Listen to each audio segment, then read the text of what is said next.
For me, fear comes when I kind of lose control of the things. In a personal life, for example, whenever we have to drive, I tend to be the one volunteering myself to be the one at the steering wheel and asking the others for navigating and so on. Because if something happens, then it's me that will retake control.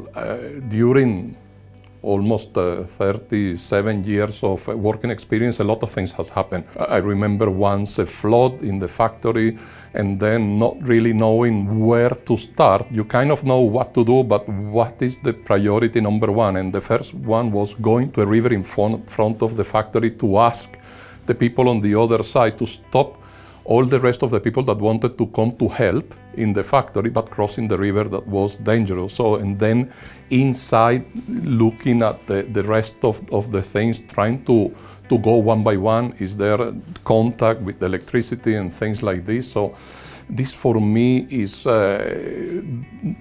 things that generate fear. And now that thinking while I'm answering to you, probably the worst case that happened to me was once I was the factory engineer. I was waiting for the factory manager meeting, and I was talking with his assistant, and she has a big window in her back that we could see part of the factory, and suddenly a light came from the building and then the sound, and that was an explosion of part of a silo which contained starch and was being blown into the silo. And being myself a firefighter, industrial firefighter and first aider, of course I just run into the place. But while going there, I was thinking, what will I find?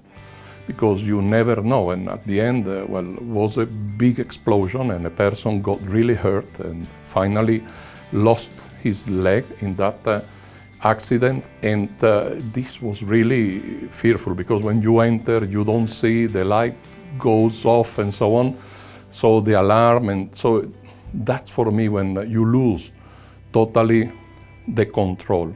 And I still remember that case, and also that bad feeling stayed there for longer, because then you start reflecting what went wrong, because that person knew he shouldn't do any hot work when the stuff was running.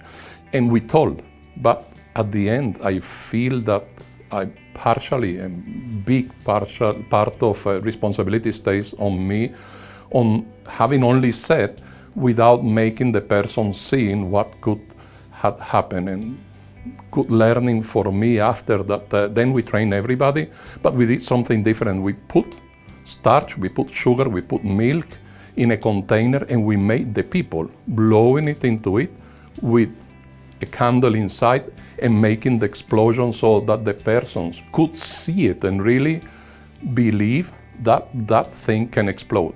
And not only Mario saying it.